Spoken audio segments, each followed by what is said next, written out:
ইসরে গরুটা রান্না করতেছে ও মনা মনা এটা আমি কুরানি গরুটা লইছি ওর আমার একটা বাড়ির মানুষ হয়ে গেল গা হ্যাঁ দেই গরু লইছো তুমি কইছো পয়সা নাই গরু লইছো কিবা এ তোমার ভাই বেবলা বেবলা লাগে গরু না আনলো বই বেবলা আমার ভাই থাকবার দিব গরুটা কিরম হয়েছে দানি তো বালাই আনছো তোমার ভাই বেবলা কানো ও বেবলা বেবলা ডাক্তার গরুটা আনছি বেবলা ডাক দাও দাদা তুমি আটো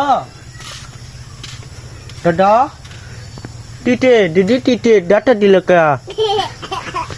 দেহ শালার বেবলা সুন্দর তামসা দাও বেবলার তামসা দাও নি বেবলাটা দাও নি এটা দাও এলা গরু বিটি নাই দাদা গলি বিটি নাই এটা কোন ওটো না ওটো না টুনানি ওটো না ওটো না এই বাবলা এটা বহন করে বেশি থাকবো দাদা কইটা দাদা নেউটিয়া দে একটুটিয়া দাদা আমি বাড্ডাটি দিগা এই গরু মাংসটা তেমনা বিটি নাই আমি আন্ডা বাড্ডাটা দিগা টাটা